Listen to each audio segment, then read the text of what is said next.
हिंदू मत से पुराना तो नहीं है। हिंदू मजहब तो हजारों साल पुराना मजहब है, कदीम तरीन मज़ाहिब में से एक है। जो सिख मजहब है, सिख मजहब या जैन मत या बुद्ध मत, मतलब ये तो वो कहते हैं ना कि ये हिंदुस्तान से ही निकले हुए मजहब है। ये तो इसी धरती से, जो कि हिंदुस्तान है, यहीं से निकले। अब क्रिश्चियनिटी बाहर से आई है या इस्लाम बाहर से आया है। तो यहां पे एक नॉर्मल पाकिस्तान इंशाल्लाह बनेगा। और थोड़ी देर के लिए बीच में कुछ अब नॉर्मल चीजें आ गई हैं। हमारी भी सिविल सोसाइटी बड़ी मुतहर्रिक है, उनकी सिविल सोसाइटी बड़ी मुतहर्रिक है, और उनकी बातें सुन के और ये मजहब के हवाले से ये खूबसूरत चीजें देख के कि वहां पे वो गले लगा रहे हैं।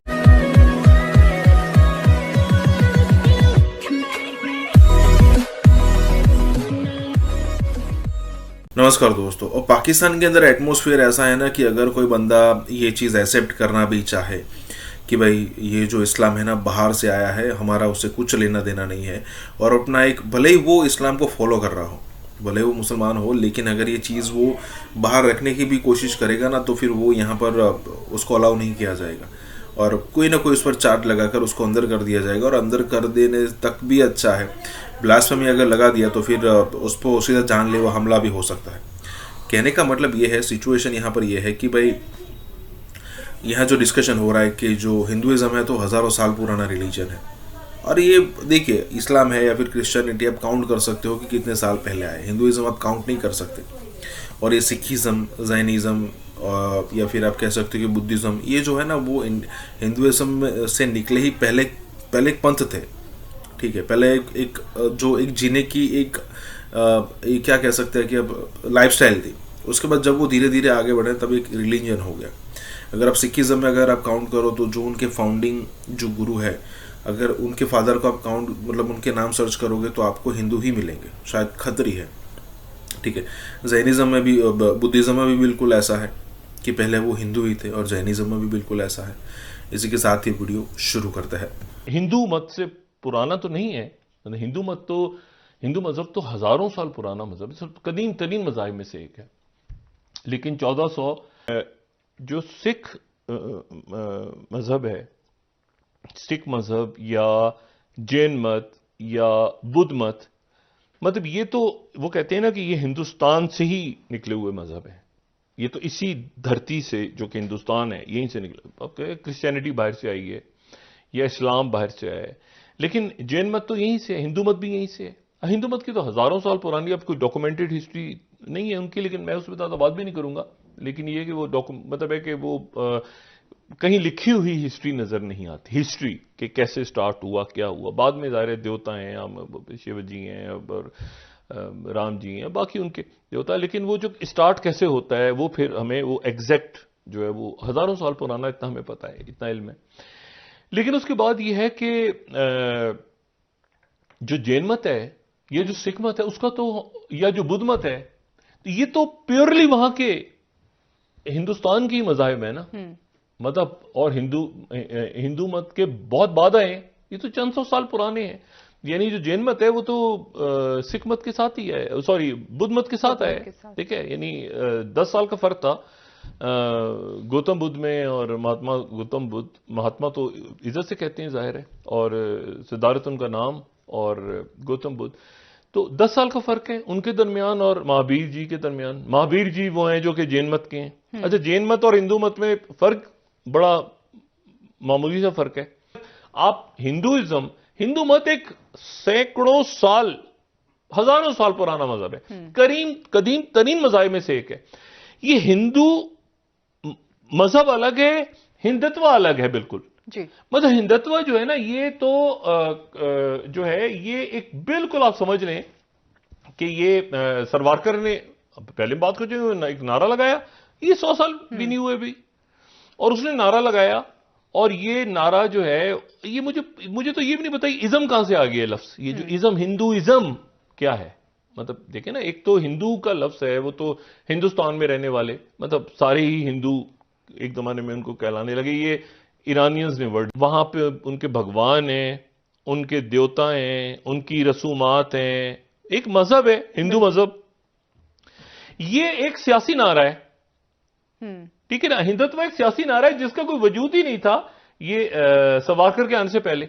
जो आम हिंदू हैं वो जात पात के ऊपर नहीं बिलीव करते बहुत ज्यादा, मतलब, लेकिन ये जो हिंदुत्व वाली आई है चीज सारी, ये जो है इन्होंने तो बिल्कुल जात पात दलितों को अलग कर दिया, ये कर दी वो, और एक पॉलिटिकल नारा। यानी अगर हम मुझसे सादा अल्फाज में पूछे ना कि हिंदुइज्म में और हिंदुत्व में क्या फर्क है, तो मैं कहूंगा ये एक मजहब है, ये एक सियासी नारा है। मैं बात कर रहा हूं कि ये मोहब्बतों की ही सरजमीन है सारी। यहां सारा जो पूरा यहां पर ये जो ये है ना, इसमें ये मोहब्बत, यहां पर ये कभी तस्वुर ही नहीं रहा इस इलाके में कि जी, और एक जमाने में पाकिस्तान में था, शुरू में नहीं था, बाद में आ गया था दरमियान में, ये कोई 80s के अंदर से उसके बाद आज अब देखें सोसाइटी निकलती है। तो यहां पे एक नॉर्मल पाकिस्तान इंशाल्लाह बनेगा, और थोड़ी देर के लिए बीच में कुछ अब नॉर्मल चीजें आ गई हैं। हमारी भी सिविल सोसाइटी बड़ी मुतहर्रिक है, उनकी सिविल सोसाइटी बड़ी मुतहर्रिक है, और उनकी बातें सुन के और ये मजहब के हवाले से ये खूबसूरत चीजें देख के कि वहां पे वो गले लगा रहे हैं। यहाँ पे भी तो आपको पता है कि गजवाए हिंद करना है हमने। आई नो, देखिए वो सारी लॉबी जो है ना वो हमने पाली हुई है, और आई मस्ट से इंडिया के अंदर ये lobby in opposition to the Pakistani lobby आई है। मैं इंडिया को बहुत क्लोजली जानता हूं, उन्होंने कभी मुसलमानों को टारगेट करने का प्रोग्राम नहीं था बनाया, बल्कि वो मुसलमानों को तो पाकिस्तान की मुसलमानों की उसके अंदर मौज ही मौज थी, लेकिन पार्टीशन हो गई और वो जो लीडरशिप थी दे आर ऑल गॉन। उनको तो रोज गालियां देते हैं, रोज जवाहरलाल नेहरू को गाली इसलिए पड़ती है कि उसने मुसलमानों को कहते हैं बोल्ड बैंक बनाया था और सब्सिडाइज करते थे वो हज, विच इज ट्रू। अब जाके हज पॉलिसी खत्म हुई है। कांग्रेस गवर्नमेंट हज की सब्सिडी देती थी मुसलमानों को हज पे जाने के लिए, जो कि हिंदुओं को जब ये जाते हैं उनको नहीं थी देती, तो वो एंटी मुस्लिम कैसे थे? जिंदगी में सिवाय नफरत की कल्टीवेशन के आप कुछ और अपने कल्चर में, अपने इंटेलेक्ट में हनूद और यहूद के पीछे लगे हुए ना। माएं बच्चों को मांगती हैं मेरा बेटा ये अल्लाह शहीद कर दे, उसे गाजी बना दे। जो मौत की दुआ करते हो कि जल्दी जल्दी कयामत आए और 72 हूरें मिलें, वो लोग क्या प्रोग्रेस करेंगे, क्या उनका इजाफा होगा जहन में? जहां 500 किताब बेस्ट सेलर बन जाए बिकने पे, वहां कौन पढ़ता है? ना लिखने वाला, ना पढ़ने वाला, ना जबान बोलने वाला। लोग अपनी जबानों पे शर्मिंदा झुक के चल रहे होते हैं, दुश्मन की जबान अपने मुल्क की नेशनल लैंग्वेज बना लेते हैं। तो इनको भूल जाएं। ये तो बुरा लगता है कहते हुए, बट नासुर बन गए हैं। हम तो हिंदुस्तानी हो के हिंदुस्तान को गाली देते हैं, हमारी क्या बात? और कहते हैं हम हिंदुस्तान। अरे भाई स्थान तुम हो, स्थान तो वर्ड ही संस्कृत का है। तुम्हें किसने कहा था पाकिस्तान नाम रखो? पे जो है वो अरबी में नहीं है और स्थान जो है वो संस्कृत में, और बनाया तो अल पाकिस्तान बोलते हैं। अरे स्थान वर्ड जो कजाकिस्तान और ताजिकिस्तान, ये सब संस्कृति वर्ड है। अफगानिस्तान, तारिक साहब, ये लोग तो अब रमजान को रमदान बोलना शुरू हो गए। हाँ, इनको गले में भारी हो गए, एकदम पान खा गए, रमजान। ये इनको अपनी रिस्पेक्ट नहीं करनी आती। अपने माँ बाप से ये शर्मिंदा रहते हैं। किसी सोच में है ना, फिलॉसफी में, ना इंजीनियरिंग में है, ना एग्रीकल्चर में है, कुछ है ही नहीं देने का सिवाय ये कि आप करप्शन के अंदर you are at the top and you are using the resources of a poor country and enriching yourselves. मैंने सुना आप प्राइम मिनिस्टर जो है उनकी जायदाद बनी गाला कहते हैं, उसे क्या कहते हैं? जी जी, बनी गाला जी। बताइए, प्राइम मिनिस्टर हाउस के अंदर जाके भैंसे बेच रहा है, वहां बनी गाला के अंदर जायदादें बन रही हैं। प्राइम बीवी जो है वो पिंकी है, वो जिनों में बिलीव करती। ये तो कॉमेडी सेंट्रल है, इट्स नॉट अ कंट्री। हमारे यहाँ कनाडा में बड़ा अच्छा शो होता है जिसके अंदर डायलॉग कोई नहीं होता, सिर्फ एक्शंस होते हैं, but it is a hilarious show. मुझे वो लगता है पाकिस्तान। लेकिन सर यहाँ पे ये भी है कि बाकी जो इस्लामिक कंट्रीज हैं पाकिस्तान को छोड़कर, चाहे वो बांग्लादेश ही क्यों ना हो, कहीं पे ये नहीं कहा जाता कि जी म्यूजिक ना सुने, म्यूजिक हराम है। अगर आप कोई छोटा बच्चा है उसके सामने म्यूजिक बजाए, वो ऑटोमेटिकली डांस करने लगता है, वो एक्टिव हो जाता है। तो ये कहना कि म्यूजिक हराम है सिर्फ ये सब कॉन्टिनेंट या हिंदुस्तान पाकिस्तान के मुसलमान ही कहते हैं। अरब तो कैसे कैसे डांस कर रहे होते हैं, कोई मसला नहीं उनको।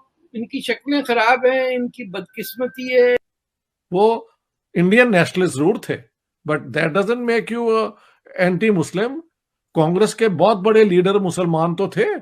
अबुल कलाम आजाद ने जो प्रिडिक्ट किया कि आप मुल्क बना ले तो आप ये करेंगे, वही हमने किया 75 साल में। अब अगर हमें अकल आ गई है तो बहुत अच्छी बात है। पाकिस्तान अमन से रहे, अपने लोगों को वेल ट्रीट करो, आपके जो सेक्टेरियन प्रॉब्लम्स हैं बैठ के यार उनको हल कर लो, और जो आपकी माइनॉरिटीज है उनको इंसानों के तौर पे ट्रीट करो। यही आप कहते हैं ना इस्लाम में बेस्ट ट्रीटमेंट होती है, उसका प्रूफ कहाँ है भाई? इंडिया से तो चलो प्रॉब्लम है, अपने मुल्क के अंदर आपने माइनॉरिटीज को कोई अच्छी तरह ट्रीट किया है? Not at all. तो आप, if you are going to change, this is a change of heart and mind, then it should be internally and externally applicable। और दुनिया के अंदर एक और बात ये भी कहा गया है कि हम ये जो इकोनॉमिक रिलेशंस है, हम किसी ब्लॉक का हिस्सा नहीं बनेंगे। ये भी मैं बहुत देर से कह रहा हूं, मैं नहीं, बहुत कह रहे हैं। Why do you be part of any block? आप चाइना से भी फायदा उठाएं, आप अमेरिकन से भी फायदा उठाएं, आप इंडिया से भी उठाएं, जो ये 3 इकोनॉमिक पावर्स हैं और इस इलाके में इन्वॉल्व हैं। जब भी हम बात करते हैं इंडिया की तो कहा जाता है कि ये जी चाणक्य के मानने वाले हैं, ये कौटिल्य के मानने वाले हैं। काश के हम भी चाणक्य को मानने वाले होते। चाणक्य एक बहुत अजीम आदमी था जी। वो टैक्सला की यूनिवर्सिटी से ना सिर्फ पढ़ा था बल्कि वहां उसने पढ़ाया भी था। ऐसा आलतू फालतू आदमी नहीं था। हम ऐसी अब के जी वो चूंकि मुसलमान नहीं था तो हमें बड़ी तकलीफ है। असी तो सिर्फ मुसलमानों को मानना है ना जी पाकिस्तान। किताब है, आपने देखी होगी जी जी, किताब और बैरूनी हमला आवर। बिल्कुल, ये है प्रोफेसर अजीजुद्दीन अहमद की जी बिल्कुल। तो इसमें तो सर बड़े खतरनाक और खौफनाक हकायक लिखे हुए हैं कि जो मुसलमान जो आते थे नॉर्थ से हमला करते थे इंडिया पे, वो तो बहुत जुल्म सितम करते थे। लेकिन हमारी किताबें आज कहती हैं कि जी ये सारे हमारे हीरो थे। महमूद गजनवी भी, नादिर शाह, अहमद शाह अब्दाली, गौरी, अमीर तैमूर। इस्लाम आने से पहले जितने भी लोग यहाँ पर हैं, हमारे आबा अजदाद या जो भी, सब वो हिंदू थे? नहीं, देखिए हम कन्वर्टेड मुसलमान हैं, इसमें कोई दो राय नहीं।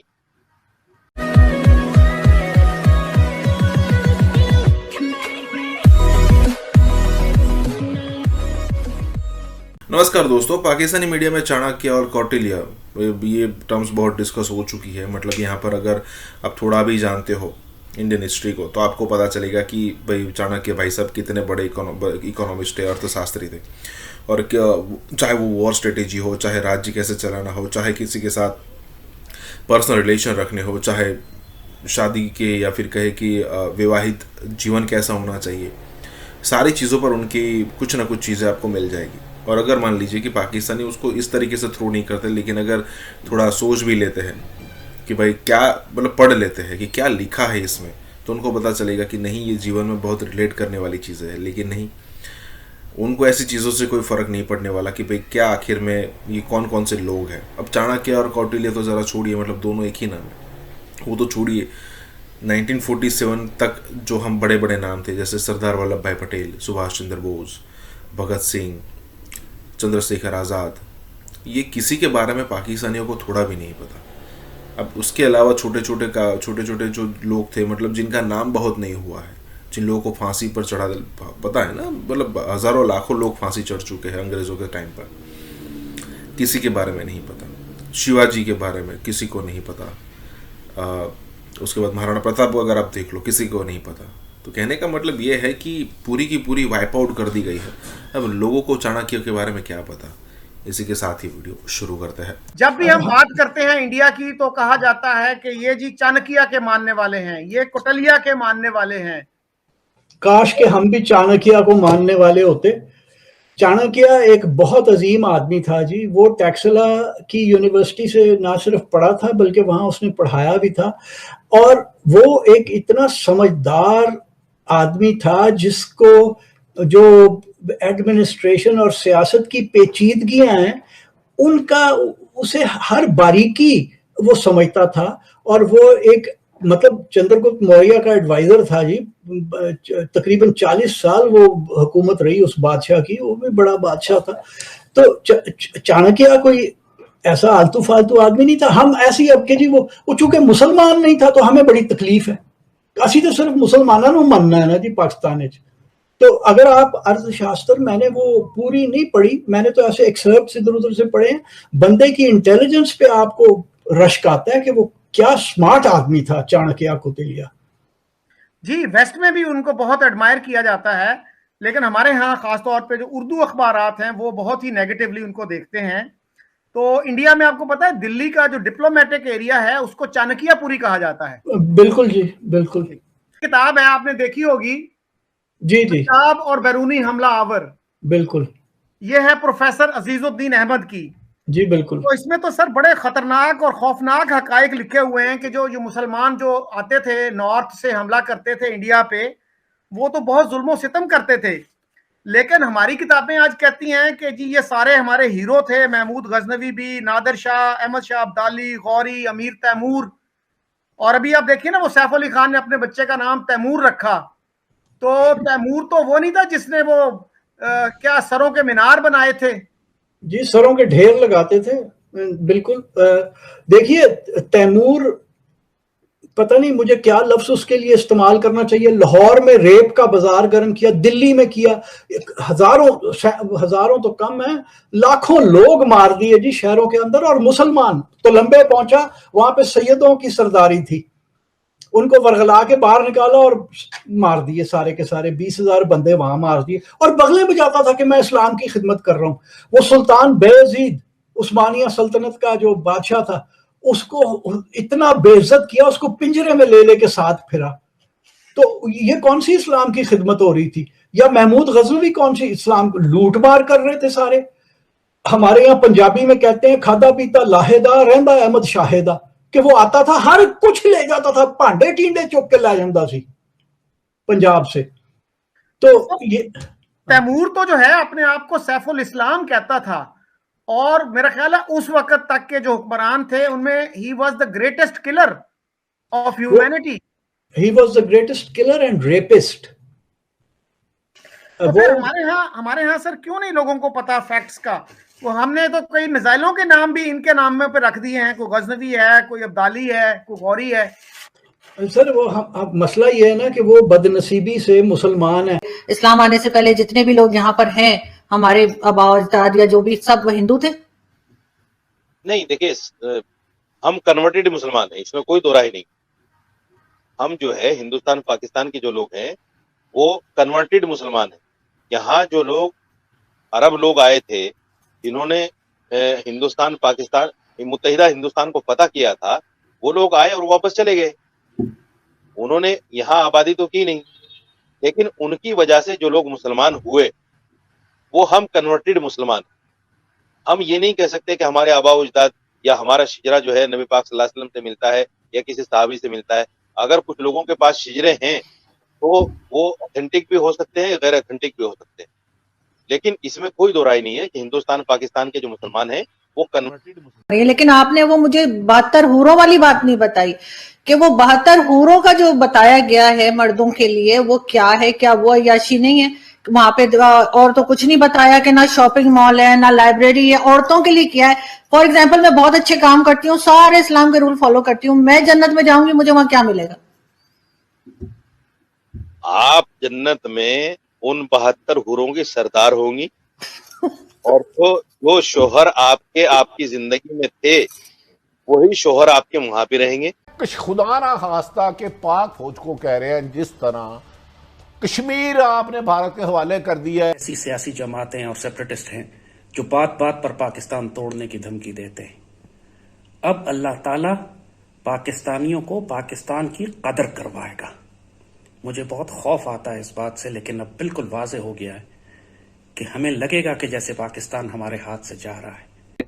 कि जब मोदी लाहौर में आया, मोदी के साथ उसका नेशनल सिक्योरिटी एडवाइजर था, जब ये बातचीत मियां साहब से की उसने, उसका फॉरेन सेक्रेटरी उसके साथ था और उसका गालिबन सिक्योरिटी एडवाइजर भी साथ था। अब यहाँ पे पाकिस्तान में एजाज चौधरी फॉरेन सेक्रेटरी था, इनको रस्ते से वापस कर दिया कि आपकी जरूरत नहीं है। इसी तरह नेशनल सिक्योरिटी एडवाइजर थे नासिर जंजुआ, उसको भी वापस कर दिया, वो भी नहीं जा सका। आज पाकिस्तान के फॉरेन ऑफिस के पास कोई डॉक्यूमेंट नहीं है जिससे ये पता चले कि मियां साहब के और उनके दरमियान क्या बातचीत हुई।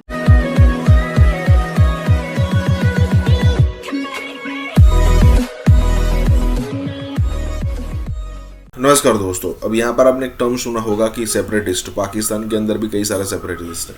अब इंडिया के अंदर जो कश्मीर वाले सेपरेटिस्ट हैं ना, उनको तो अब खामोश कर दिया गया है, लेकिन ये बात बिल्कुल सच है कि पाकिस्तान में एक अलग लेवल के सेपरेटिस्ट हैं। ऊपर से यहाँ पर एक अलग वॉर ये भी चल रही है कि खास करके पत्रकारों को आर्मी के खिलाफ किया जाता है, और उसमें हामिद मीर आपको बहुत बड़ा नाम है, जो आए दिन कुछ न कुछ दिनों के बाद वो बाहर आकर बोलता है पाकिस्तानी आर्मी के खिलाफ। और यहाँ पर पाकिस्तानियों को डर यही है कि पाकिस्तानी मीडिया को खास करके पाकिस्तानी आर्मी के खिलाफ किया जाता है, तो ऐसी सिचुएशन में मतलब एक अनरेस्ट क्रिएट होगा पाकिस्तान के अंदर। और उसके अलावा यहाँ पर बात ये भी हो रही है कि भाई पाकिस्तान को बदनाम करने के लिए ये सारी चीज़ें की जा सकती है। ऊपर से यहाँ पर ये भी डर है जैद हामिद जैसे लोगों को कि इंडिया यहाँ पर तैयार बैठा है, और अगर यहाँ पर इंडिया ने कुछ ऐसा कर दिया ना, तो पाकिस्तान के अंदर कई सारी सेपरेटिस्ट मूवमेंट चल रही है, उनको बल मिल जाएगा और वो जो चाहेंगे वैसा करेंगे। हालांकि जैद हामिद तो हमेशा डरा रहता है, हमेशा उसको लगता है कि भाई रात को अगर उसको 2-3 बजे भी उठाओ नींद में से, तो वही बोलेगा चलो अटैक कर देते हैं इंडिया पर। इसी के साथ ये वीडियो शुरू करता है। चुके हैं, लेकिन मरियम नवाज और नवाज शरीफ कोई ऐसा मौका नहीं जाने देती जिससे हमारी फौज को कमजोर करने का मौका मिले। आज भी उन्होंने कहा इन्होंने कश्मीर का सौदा कर लिया है। जन्नत साहब, ये एक बात सुन लीजिएगा, फिर आपको बात करने में आसानी होगी क्योंकि आपकी पूरी जिंदगी का एक्सपीरियंस है। ये मरियम साहबा क्या फरमाती है, सुनाएं जी। बिल्कुल इस चीज को नहीं होना चाहिए। पाकिस्तान एक सॉवरेन मुल्क है, एक इंडिपेंडेंट मुल्क है। जो भी आपने डील की है, चाहे वो आपने अपनी गिरती हुई हुकूमत को बचाने के लिए की है या आपने किसी के आगे सरेंडर किया है मुल्क की सॉवरेनिटी पे, जिस तरह आपने कश्मीर इंडिया के हवाले कर दिया था, अगर आप इस तरह की कोई कमजोरी दिखाकर आए हैं तो पार्लियामेंट के जरिए कौम को बताएं कि आपने क्या ब्लंडर किया। पाकिस्तानी कौम ने पाकिस्तान की बहुत नाकदरी की है। हर सूबे में ऐसी सियासी जमातें और सेपरेटिस्ट हैं जो बात बात पर पाकिस्तान तोड़ने की धमकी देते हैं। अब अल्लाह ताला पाकिस्तानियों को पाकिस्तान की कदर करवाएगा। मुझे बहुत खौफ आता है इस बात से, लेकिन अब बिल्कुल वाज़े हो गया है कि हमें लगेगा कि जैसे पाकिस्तान हमारे हाथ से जा रहा है, और हमको जान और माल की कुर्बानी देकर फिर अल्लाह के इस तोहफे को बचाना होगा, ताकि हमको कदर आए कि ये तोहफा जो हमारे बड़ों ने 50 लाख शुहदा की कुर्बानी के साए में हमें दिया था, हमने कितनी नाशुक्री और नाकदरी की इसकी। ये पाकिस्तान हमारी पनागाह है, अल्लाह उसके रसूल का तोहफा है। जरा जरा सी बात पर इसको तोड़ने की धमकी देने वाले अस्तगफिरुल्लाह रब्बिल आलमीन अब आजमाए जाएंगे। दुश्मन के जूतों तले दुश्मन इनकी बेहुरमती करेगा, तब इनको पता चलेगा कि पाकिस्तान कितना कीमती है ना। मेरा ख्याल है भूल जाते हैं। अब इसमें भी इन्होंने कहा इंटरनेशनल मीडिया से पता चला है कि पाकिस्तान ने अड्डे दिए हैं। भाई आपने इंटरनेशनल मीडिया को सुना है तो पाकिस्तानी मीडिया को भी सुने नहीं, तो आप कैसे इस चीज को लिंक कर रही है? इंटरनेशनल मीडिया ने ये कह दिया, इंटरनेशनल मीडिया ने भी ये नहीं कहा कि आपने अड्डे दे दिए। अच्छा जनरल साहब, मैं आपको रोकूंगा। आप क्या समझते हैं, उधर से नवाज शरीफ डायरेक्ट हमारे ISI के आर्मी DG मोहतरम फैद हमीद साहब और इधर नवाज शरीफ फौज, क्या ये इंटरनेशनल ताकतें भी इनके पीछे हैं या सिर्फ हुकूमत का जाने का दर्द है इन्हें? आप क्या समझते हैं?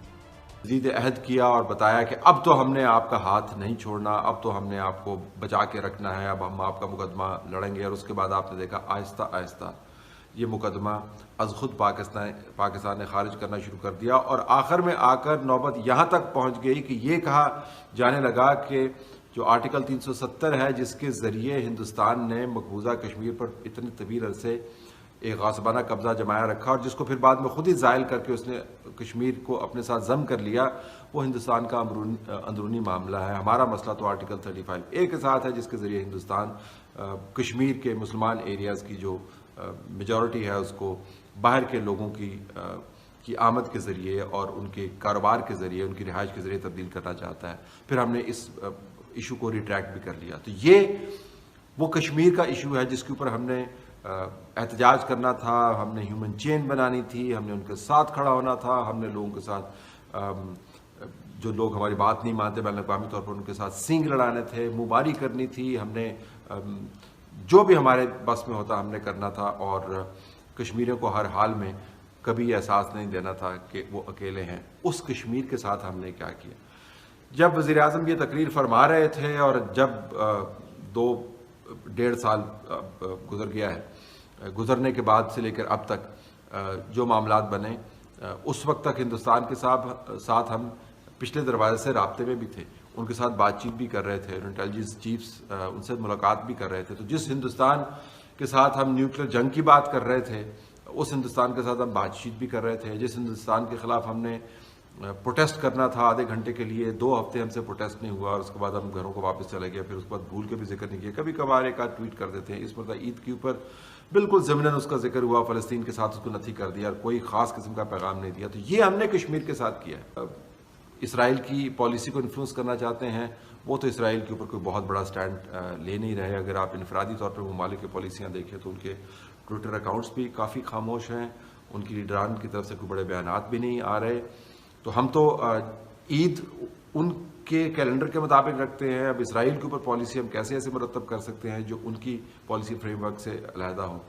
तो इन हालात के पेश नज़र जब हम उन वर्ल्ड कैपिटल्स के अंदर कोई बहुत बड़ा कारनामा नहीं कर सकते क्योंकि उनकी दोस्ती हमें दरकार है, जब अरब वर्ल्ड के ममालिक की पॉलिसी को देख के हम अपनी पॉलिसी बना रहे हैं, और जब हमारी तारीख ये है कि हमने कश्मीरियों के साथ वो किया जो कोई सोच नहीं सकता था कि उनका इतने बड़े उनके साथ वादे करके फिर उनका हाथ छोड़ दिया और अब उनका तस्करा भी ज़िमनन हम करते हैं।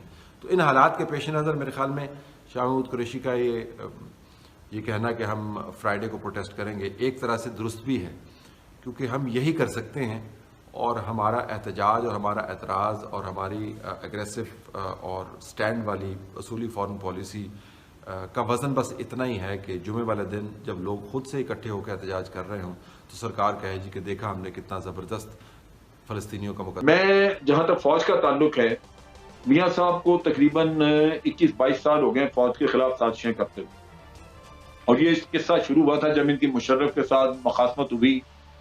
मियाँ साहब अपनी तबीयत से मजबूर हैं, ये हर किसी के साथ सींग फंसा के बैठ जाते हैं।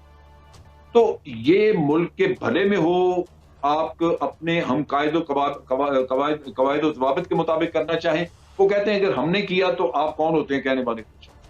अभी मिसाल ले लें कि जब मोदी लाहौर में आया, मोदी के साथ उसका नेशनल सिक्योरिटी एडवाइजर था, जब ये बातचीत मियाँ साहब से की उसने, उसका फॉरेन सेक्रेटरी उसके साथ था और उसका गालिबन सिक्योरिटी एडवाइजर भी साथ था। अब यहाँ पे पाकिस्तान में एजाज चौधरी फॉरेन सेक्रेटरी था, इनको रस्ते से वापस कर दिया कि आपकी जरूरत नहीं है। इसी तरह नेशनल सिक्योरिटी एडवाइजर थे नासिर जंजुआ, उसको भी वापस कर दिया, वो भी नहीं जा सका। आज पाकिस्तान के फॉरेन ऑफिस के पास कोई डॉक्यूमेंट नहीं है जिससे ये पता चले कि मियाँ साहब के और उनके दरमियान क्या बातचीत हुई। हमें अगर कोई बात पता चलती है तो वो इंडिया से पता चलती है कि मोदी ने कोई इंटरव्यू दे दिया या मोदी ने कुछ कहा तो नहीं। तो जनरल साहब आप जो इतनी सीरियस बातें बता रहे हैं, देखें आजकल ये मोहतरम जनरल कमरजावेद बाजवा साहब को बार बार हिट कर रहे हैं, नाम लेके फैज साहब का कर रहे हैं। क्या हमारी फौज को अंदाजा नहीं कि ये किसके हाथों में खेल रहे हैं और खुदा ना खास्ता फौज को ही हमलावर क्यों हो रहे हैं? इसके पीछे हकायक क्या, जबकि अवाम ने इन्हें रिजेक्ट किया इलेक्शन में? आप क्या समझते हैं? जाते भी हैं। मैं आपको अल्ताफ हुसैन का किस्सा बता, अल्ताफ हुसैन के खिलाफ आप यहां से बोरियां भर के सबूत ले जाएं, MI6 जाके जज को बता देती है कि इसको नहीं आगे चला, क्योंकि ये बहुत सारी चीजें जो नेशनल सिक्योरिटी के साथ होती हैं, उनके कनेक्शन, ये किसी का जाती मसला नहीं होता। तो अल्ताफ हुसैन को आए दिन तक उसका मामला, कोई तहकीक आगे बढ़ी नहीं, किसी अदालत ने मामला छेड़े नहीं आगे। वो वहां से तकरीरें करता रहा, वो तकरीरें सारी पता, उन्होंने कहा जी हम 2 साल लग गए कि जी हम उर्दू की तकरीर है हम उसको अंग्रेजी में करा के तो देख रहे हैं कि कैसे क्या कहा। यूरोपीय यूनियन ने पाकिस्तान के खिलाफ करारदाद पास की है। इसमें पाकिस्तान को इंतहा पसंद मुल्क करार देते हुए इस पर पाबंदियों की सिफारिश की गई है। तो पाकिस्तान को एक एक्सट्रीमिस्ट कंट्री, इंतहा पसंद मुल्क डिक्लेयर कर दिया जाएगा। आप सोचें, इस वक्त इंडिया के अंदर दिवाली हो रही होगी। पाकिस्तान के जी हस्बे साबक हस्बे रवायत डिप्लोमेट्स जो थे वो सोए रहे और हमें इतला तब मिली जब वो पास होके खबर की सूरत में सामने आई। लोग मजाक उड़ा रहे हैं, हिज उठा रहे हैं और हम जो हैं वो एक तमाशा बने हुए हैं और चौक में से जो भी गुजरता है वो हमारे सर के ऊपर चपत लगा जाता है। बच सकते थे इस फसाद से, लेकिन इन्होंने इस फसाद को मजीद भड़का दिया। शाबाश है इनकी नाअहली। फ्रांस के बारे में इस तरह के कमेंट्स कह रहे हैं। फ्रांस जो ऑलरेडी इंडियन कैंप में है, इंडिया से उसके मजबूत डिफेंस टाई है, हम लोग उन टाइज को इग्नोर करके हम इस किस्म की हरकतें फरमा रहे होते हैं।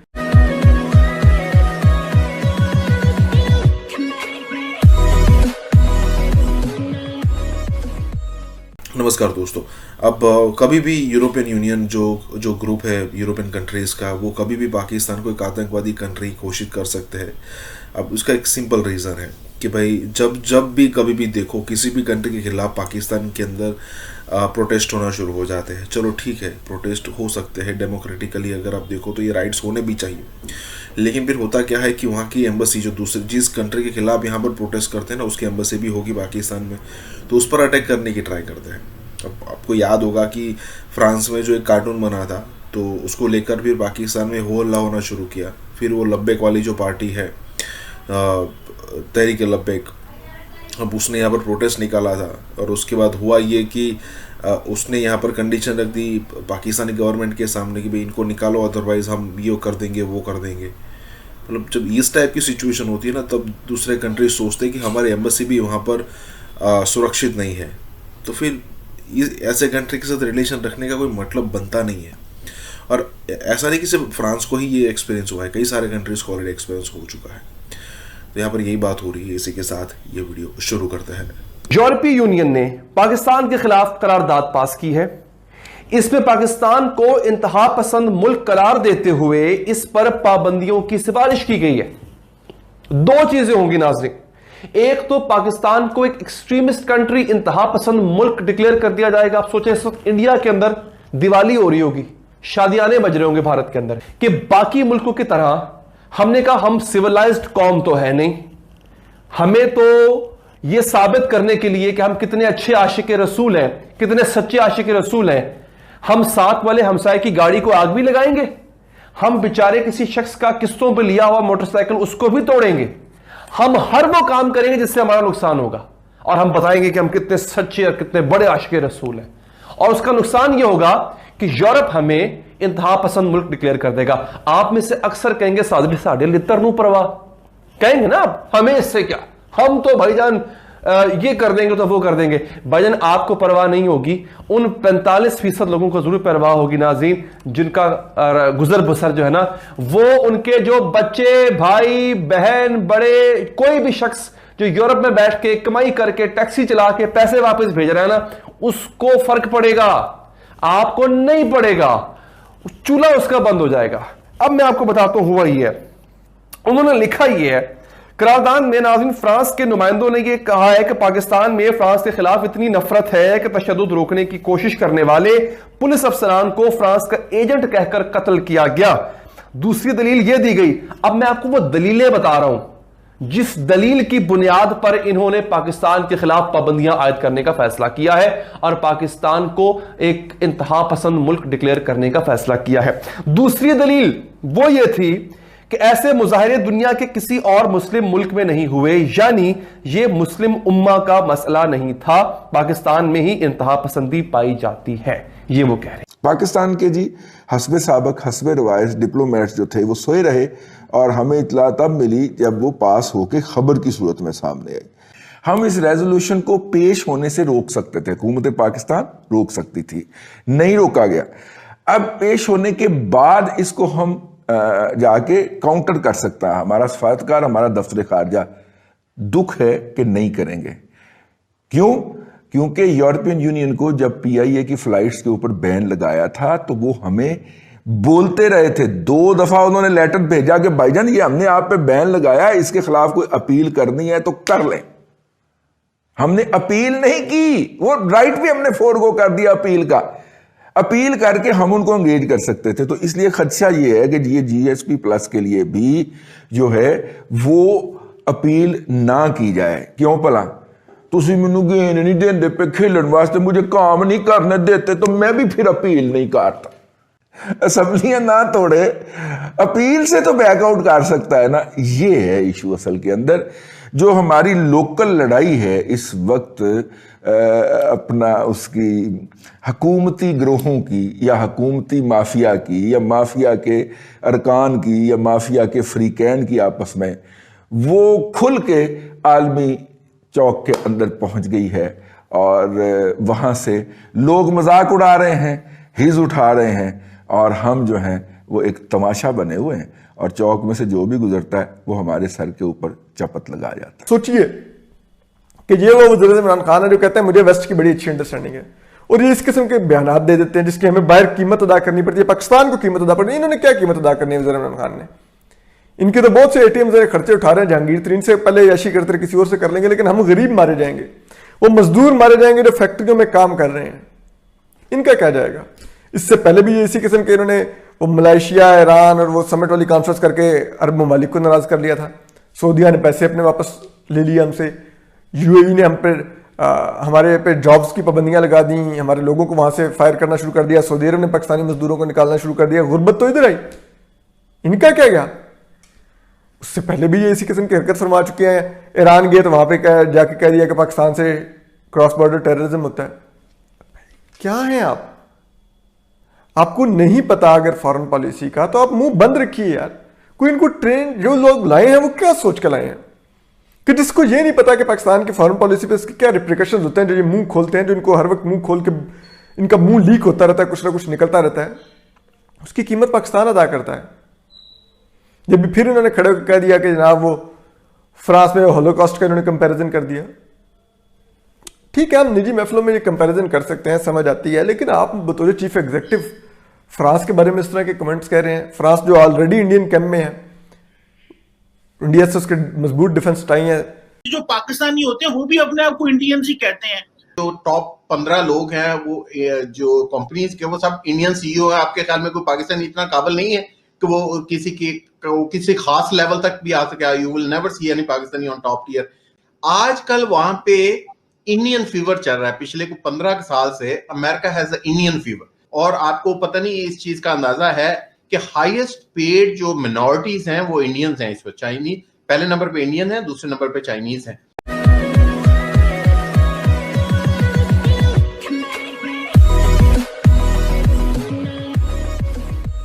नमस्कार दोस्तों। अब ये सबको पता है कि भाई पाकिस्तानी जो है वो US में जाता है, UK में जाता है, फ्रांस में जाता है। तो उसको जब पहले एक्सपीरियंस होता है कि जब वो खुद को मतलब होता है ना एक नेशनलिज्म होता है कि जब वो खुद को पाकिस्तानी कहता है ना, तो उनकी उसकी उतनी एक्सेप्टेबिलिटी होती नहीं है।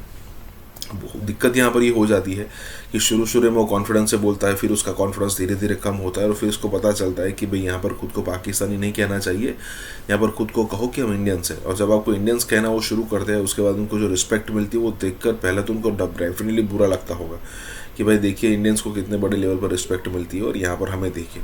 इवन वो छोड़िए, वहाँ की बड़े बड़े रेस्टोरेंट्स जो है जो पाकिस्तानी और जो बांग्लादेशी ओन करते हैं, अब उनका नाम भी उन्होंने ऐसा रखा है जैसे इंडियन रेस्टोरेंट हो, क्योंकि उनको ऐसा लगता है कि भाई इसी से ही जो नॉन इंडियन है या फिर जो जिनका नेटिव जो है वो इंडियन नहीं है वो भी आएंगे और जिनका नेटिव इंडियन है वो भी आएंगे यहाँ पर खाना खाने के लिए। तो यहाँ पर यही बात हो रही है कि कैसे यहाँ पर पाकिस्तानी जो है वो खुद का नाम यूज़ नहीं कर सकते, क्योंकि नाम बनाया नहीं तो क्या कैसे यूज़ करेंगे। इसी के साथ ये वीडियो शुरू करते हैं। आज मेरे साथ एक नए गेस्ट हैं, मुनव्वर अब्दुल्ला साहब। ये पाकिस्तानी अमेरिकन हैं और न्यूयॉर्क में रहते हैं और बिजनेसमैन हैं। तो ये बताइए कि जो इंडियंस हैं वो किस तरह वहां पे रह रहे होते हैं, वो उनका क्या स्टाइल है? क्योंकि वहां पे तो सुना है कि सारे एशियंस जाने जाते हैं, लेकिन मुझे रिसेंटली ये भी पता चला है कि जो ये एक तासुर भी बड़ा पता चला है कि जो पाकिस्तानी होते हैं वो भी अपने आप को इंडियंस ही कहते हैं। तो ये भी जरा थोड़ा सा बताइएगा कि इंडियंस वहां पे कैसे रहते हैं और ये पाकिस्तानी वाकई इस तरह करते हैं कि वो जाके वो अपने आप को इंडियंस बताते हैं, यहाँ के जो सेटल होते हैं वो नहीं, और जो बाकी होते हैं, ये क्या चक्कर होता है वहां पे? 9/11 के बाद क्योंकि एक नफरत फैल गई माशरे में, स्पेशली मुसलमानों के खिलाफ और पाकिस्तानियों के खिलाफ, तो उसमें फिर बहुत सारे लोग, कुछ लोग जो इस तरह की और जॉब करते थे, उन्होंने अवॉइड करना शुरू कर दिया अपने आप को बताना, लेकिन बहुत ज्यादा अक्सरियत नहीं थी कि वो अपने आप को ऐसे बताते थे, लेकिन कम लोग ऐसे थे जो अपने आप को क्लैरिटी देना चाहते थे कि वो किस स्पेसिफिक कंट्रीज हैं, स्पेशली जब आप कोई लो एंड जॉब कर रहे हैं और आपको ये बताने पे आपको पता है कि रिएक्शन आएगा, तो थोड़ा सा मेरा ख्याल है उसमें थोड़ा सा चीजें तब्दील हुई। अब रह गई बात कि अमेरिकन्स के लिए इंडियंस हैं और पाकिस्तानी हैं। अब उनमें मेरा ख्याल है क्लैरिटी आ गई है, इंडियंस में और पाकिस्तानियों में जो डिफ्रेंशिएट करने का जो उनमें क्वालिटी थी, या वो एक जो पता था उनको कि ये पाकिस्तानी है वर्सेस इंडियंस हैं, अब उनको क्लैरिटी आ चुकी है इस मामले पे। बिल्कुल ठीक है। तो इस वक्त जो वहां पे इंडियंस हैं वो किस तरह सिनेरियो में इन्वॉल्व हैं, वो उनका क्या किरदार है? क्या वो भी इसी तरह लो पेड वर्कर हैं या डॉक्टर हैं, इंजीनियर हैं? क्योंकि इस वक्त देखा जाए तो बाइडेन एडमिनिस्ट्रेशन में कोई 20 एक इंडियन अमेरिकन है, इवन कि कैमला हैरिस जो है उसकी अपनी जारी बात है वालदा जो है वो वहां से इंडियन है। तो how do you see this, India का रोल किस तरह है अमेरिका के अंदर? देखिए, इंडियंस ने नो डाउट कि जहां पे क्रेडिट मिलना चाहिए उनको देना चाहिए कि इंडियंस ने पिछले 20 साल में अपने आप को अमेरिका में बहुत मुस्तहकम कर लिया। इंडियंस जो थे अमेरिका जो आए वो पढ़ने के लिए आए, काफी ज्यादा लोग, और फिर वो हायर एजुकेशन के बाद वो उनको ज़ाहिर है 2-3 साल का काम करने की इजाजत मिलती थी। उस काम करने के दौरान उन्होंने जो बड़ी मल्टीनेशनल कंपनीज थी, जो आईटी की कंपनीज थी, उनको ज्वाइन कर लिया, जैसे फेसबुक है, गूगल है। अब पिछले 10 सालों में आप देखें कि इंडिया के जो बहुत सारे लोग हैं वो बड़ी जो आईटी फर्म्स हैं, या जो इवन मास्टर कार्ड देख लें, क्रेडिट कार्ड की कंपनी है, उसका हेड भी इंडियन है, और स्पेशली जो आईटी लेवल पे, स्पेशली आईटी वर्कर्स तो बहुत ज्यादा है इंडियन। और आपको पता नहीं इस चीज का अंदाजा है कि हाईएस्ट पेड जो मिनॉरिटीज हैं वो इंडियंस हैं इस वक्त। चाइनीज पहले नंबर पे इंडियन है, दूसरे नंबर पे चाइनीज हैं, और पाकिस्तानी तो किसी 7वें 8वें 9वें नंबर पे आते हैं, लेकिन टॉप टियर में हैं, लेकिन इंडियन इस वक्त इस हद तक छा चुके हैं। अब रहेगी बात कि एक चीज मैं आपको ये भी बताऊं कि 9/11 के बाद जो पिछले 20 साल थे, अमेरिका ऑल्सो हैड सिस्टमैटिकली कुछ ऐसी माहौल बन गया कि उसमें इंडियंस का आगे जाना पाकिस्तानियों से ज्यादा इजी था। पाकिस्तानियों को डिस्क्रिमिनेशन भी फेस करनी पड़ी, मुस्लिम होने के नाते, पाकिस्तानी होने के नाते, H1B, और कुछ इंडियंस हमसे ज्यादा ऑर्गेनाइज भी हैं, उनकी अपनी एक नेटवर्क भी है, और जाहिर है फिर जहां पे टॉप टियर सीईओज इंडियंस बैठे हों, सीटीओज इंडियंस बैठे हों, वो अपनी जो नेशनैलिटी है, जो अपनी कौम है, उसको भी फेवर करते हैं। आजकल वहां पे इंडियन फीवर चल रहा है। पिछले 15 साल से America has a Indian fever. तो अब हम भी इसी खित्ते से हैं, बाकी लोग भी हैं, लेकिन आपके ख्याल में जो टॉप 15 लोग हैं वो जो कंपनीज के, वो सब इंडियन सीईओ है। आपके ख्याल में कोई पाकिस्तानी इतना काबिल नहीं है कि वो किसी खास लेवल तक भी आ सके? You will never see any Pakistani on top tier management any of these companies, right? तो मेरा ख्याल है ये एक सिस्टमैटिक जो इंडियन फीवर चल रहा है इस वक्त अमेरिका में, उसकी भी एक लहर है। तो I think that's another, Indians are waving that layer. वो होती है ना, आप समुद्र में एक आती है बड़ी वेव आती है, राइट? तो आप वेव क्रिएट नहीं कर सकते, लेकिन आप उस वेव में अगर शामिल हो जाएं तो आप फिर सर्फ कर सकते हैं उस वेव को। तो Indians are surfing that wave right now. जो वेव इंडिया जो एक 9/11 के बाद एक क्रिएट हो गई, उसमें सबसे ज्यादा एडवांटेज जो है वो इंडियंस को, या वो जो आपने राइडिंग द वेव की बात की, हम किसी उस वेव का हिस्सा नहीं बन सके, बल्कि वहां पे आइडेंटिटी जो है उसको चुराना, जो छुपाना पड़ गया मुसलमानों को। कि इंडिया में ना सिर्फ के इक्वल पाकिस्तानी मुसलमान हैं, लेकिन क्योंकि that's not considered a Muslim nation, तो उनके खिलाफ उस तरह की वो रूल्स एंड रेगुलेशंस नहीं आए। हाँ ठीक है, उनको इमिग्रेशन में उनको भी थोड़े से चैलेंजेस हैं कि उनकी क्यू बहुत लंबी है, लेकिन उनके लोग भी बहुत ज्यादा हैं, लेकिन उनको सिस्टमैटिकली एक फेवर हो गई। वो देखो माइक्रोसॉफ्ट में देखो हमारे लोग हैं, मास्टर कार्ड में हमारे लोग हैं, फलां जगह हमारे लोग हैं। तो आप क्या समझते हैं, पाकिस्तानी इतने कैपेबल नहीं है वहां पे? क्योंकि बात तो बड़ी की जाती है कि वहां बड़े डॉक्टर हैं, बड़ा कंट्रीब्यूट कर रहे हैं सिस्टम। क्या पाकिस्तानी इतने कैपेबल नहीं है, या कि हैं लेकिन उनको समहाउ मार्जिनलाइज्ड हैं, either because of Indians or because of the American administration? देखिए दोनों चीजें हैं। पहली चीज तो ये है, एक तो इंडिया हमसे 7 गुना ज्यादा बड़ा मुल्क है आबादी के लिहाज से भी, और उनकी representation in America also has 7 to 10 times larger. तो इसलिए अगर आपको एक जो एक्स्ट्राऑर्डिनरी इंडियंस नजर आते हैं हर जगह, उसका एक रीजन ये भी है कि वो हमसे बड़ा मुल्क है, हमसे बड़ी उनकी रिप्रेजेंटेशन है अमेरिका में। दूसरी चीज है कि इंडियंस में ज्यादातर लोग पढ़ने के लिए, हायर एजुकेशन के लिए अमेरिका गए थे, and they are very diversified. वो पॉलिटिक्स में भी हैं, वो उन्होंने MIT में भी चले गए, वो पढ़ाने की तरफ भी आ गए, डॉक्टरी की तरफ भी आ गए। तो आप देख लें संजय गुप्ता आपको CNN पे भी नजर आएंगे, फरीद ज़करिया है वो एज ए जर्नलिस्ट भी आपको नजर आएंगे, राइट। तो वो उनकी जो फील्ड है वो बड़ी डिवर्सिफाइड है। पाकिस्तानियों के लिए मेरा ख्याल जो सबसे बड़ा अलमिया है कि या वो डॉक्टर हैं या इंजीनियर्स हैं या IT में चले गए या मेडिकल में चले गए, उन्होंने अपने आप को डिवर्सिफाई नहीं किया। वो आप देख लें 2-4 नेम्स हैं जो मैं अक्सर देखता हूँ ट्विटर पर, पाकिस्तानी लड़कियां हैं 2-3 वो जो एज ए जर्नलिस्ट वहां पे काम कर रही हैं, या लेकिन उनको वो उस लेवल का एक्सपोजर भी नहीं है। और तीसरी चीज जो मेरे ख्याल में है, देखिए इंडियंस की जो वैल्यूज हैं वो अमेरिकन की वैल्यू के करीब तर है। उनका जो ओपननेस है, जो रिलीजियस ना, जो बाइंडिंग ना होना है, ये बहुत सारी और लिमिटेशंस हैं, रिलीजियस लिमिटेशंस ना होना। तो जाहिर है इस वक्त जो फेवरेबल सिचुएशंस है वो इंडियन के लिए बहुत ज्यादा है। मैं ये नहीं कहता कि इंडियन, देखिए इंडियन और मच मोर ऑर्गेनाइज, तो उनको क्रेडिट देना चाहिए, वो पढ़े लिखे भी ज्यादा हैं, वो ऑर्गेनाइज भी ज्यादा हैं, उनमें डिवर्सिफिकेशन भी बहुत है, तो उनको एडवांटेज है।